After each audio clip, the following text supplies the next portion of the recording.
बंधुओं, आज आप में मैं अलग सा उत्साह देख रहा हूँ।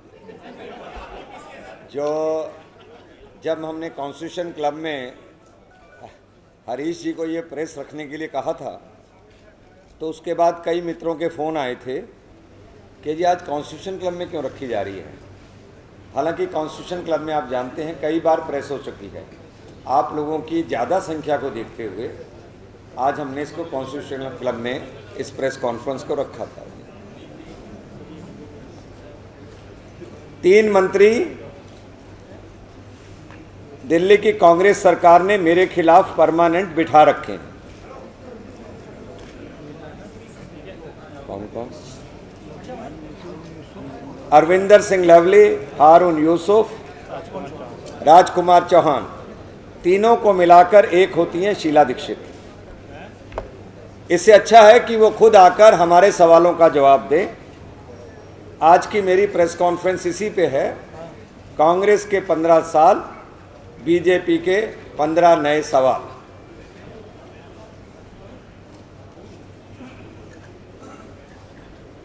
दिल्ली में विकास नहीं विनाश हुआ है। दिल्ली में विकास नहीं विनाश हुआ है, और वो इन 15 सवाल में तथ्यों के आधार पर मैं आप सब लोगों को बता सकता हूं। The chief minister Sheila Dikshit is a disaster for Delhi. Half of the population of Delhi lives in slums without any basic facilities. अभी मैंने आज अखबारों के अंदर पढ़ा किसी में कि दिल्ली में हर रोज एक व्यक्ति बेरोजगारी के कारण मरता है।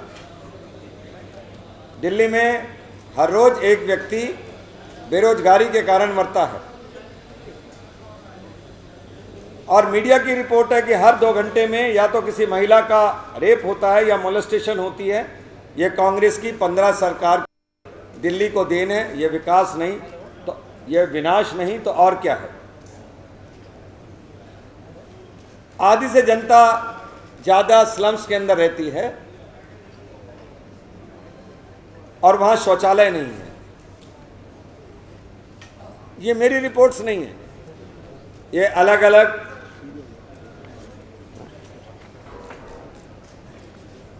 अलग एजेंसीज की रिपोर्ट में से मैं कोट कर रहा हूं। इसी तरीके से दिल्ली के अस्पतालों में हर साल 10,000 शिशुओं की मृत्यु औसतन दिल्ली सरकार के अस्पतालों में हो रही है।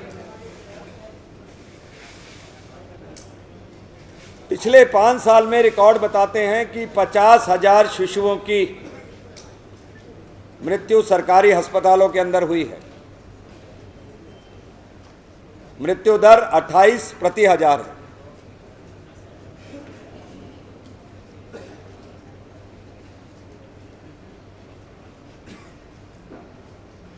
साइंस एंड टेक्नोलॉजी की एक रिपोर्ट के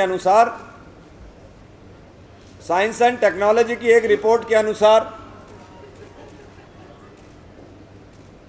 Delhi high health risk zone में आता है, और पिछले 10 सालों में प्रदूषण का स्तर 21% बढ़ गया है। कॉमनवेल्थ गेम्स में मैं चाहता हूं कि एक बार ऑडिट होना चाहिए इस बात का कि जो 30,000 करोड़ रुपया से ज़्यादा दिल्ली ने सीधे सीधे खर्च किया था, उन सड़कों का क्या हाल है, उन नियो साइंस होर्डिंग्स का क्या हाल है, ये दिल्ली की सरकार बताए। मित्रों, यमुना की सफाई के लिए पहले ही हमने बताया है कि अभी 2072 करोड़ रुपए खर्च हुए और कुल 6500 करोड़ रुपए यमुना के पानी में जा चुके हैं। मुनक नहर पे अभी मैंने फैक्ट्स जो पता किए हैं तो 440 करोड़ नहीं 550 करोड़ रुपए खर्च किए गए हैं। 2012 में सीबीआई ने दिल्ली सरकार में करोड़ों रुपए के एंटीबायोटिक घोटाले का पर्दाफाश किया था। कांग्रेस सरकार उस घोटाले के बारे में आज कुछ भी बताने के लिए तैयार नहीं है। 2011 में जब बस क्लस्टर स्कीम लॉन्च की गई तो ये कहा था कि 11,000 बसें उतारी जाएंगी। तीनों मंत्रियों ने अभी पिछले दिनों में जवाब दिया है कि 5,000 बसें अभी तक आई नहीं हैं, आएंगी। यमुना के बारे में भी मुख्यमंत्री ने यही कहा है कि अभी तो हम साफ़ नहीं कर पाए 15 साल में, किंतु अगले 5 सालों में हम साफ़ करने की कोशिश करेंगे। सड़कों की मरम्मत के लिए अभी हाल ही में 3,000 करोड़ रुपए खर्च किए हैं, फिर भी तमाम दिल्ली की सड़कों के ऊपर गड्ढे हैं। ये नहीं पता चलता गड्ढे में सड़क है या सड़क में गड्ढी बनी हुई है।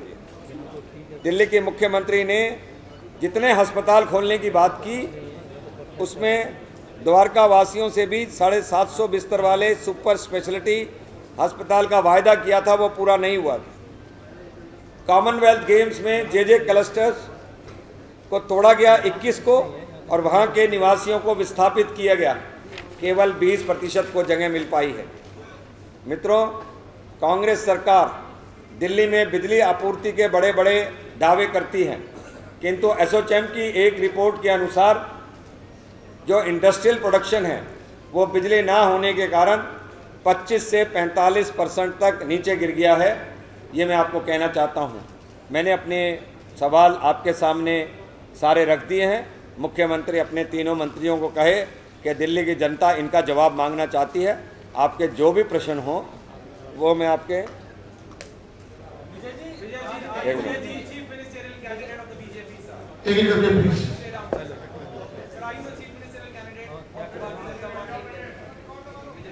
I am not a candidate for any post. It is up to the parliamentary board to decide कि क्या करना है। एक बात मैं स्पष्ट कर देना चाहता हूँ,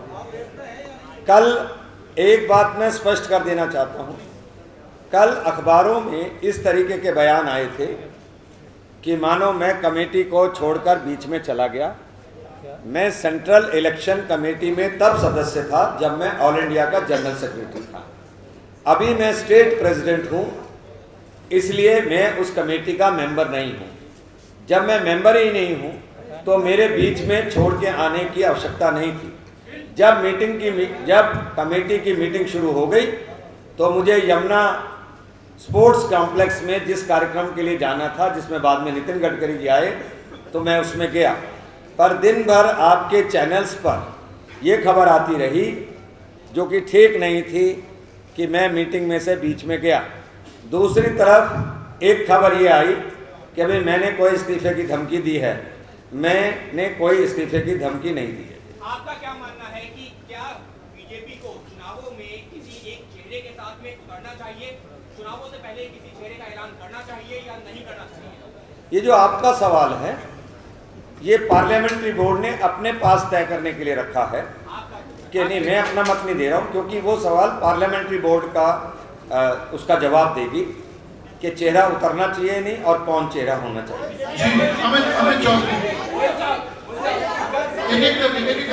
एक आदमी से एक सवाल। अगर पार्लियामेंट्री बोर्ड डॉक्टर हर्षवर्धन के नाम पर मोहर लगाता है तो आपको खुशी होगी या नहीं? ये सवाल आपने मुझसे पहले भी किया था। मैं पहले भी आपने किया था। जो जवाब मैंने पहले दिया था कि जिन सवालों को आप अगर करके इस्तेमाल करेंगे वो अगर के बाद ही जवाब दूंगा।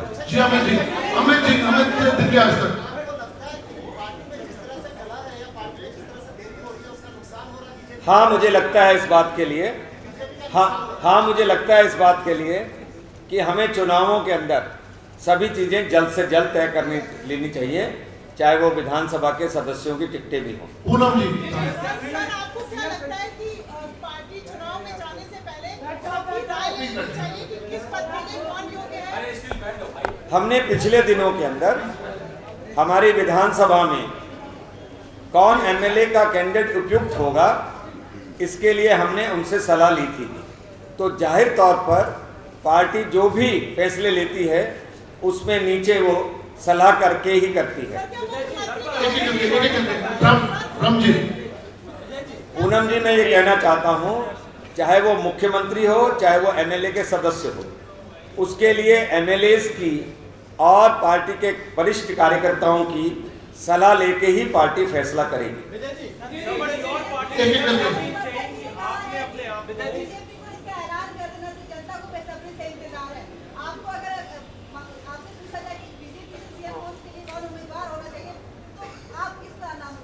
देखिए, अगर मैंने अभी नाम लेना होता तो मैं कभी का ले देता। पिछले 8 महीने के अंदर मैंने कभी भी ना तो अपना नाम लिया है और ना किसी और का नाम लिया है। तो इसलिए ये पार्लियामेंट्री बोर्ड तय करेगा कि कौन होगा, कब होगा, कैसे होगा। लास्ट क्वेश्चन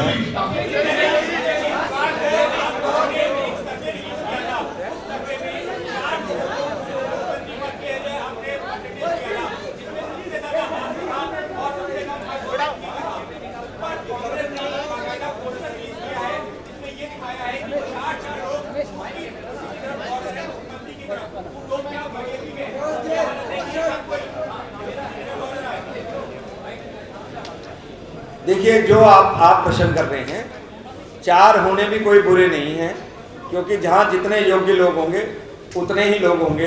बहुत बहुत धन्यवाद।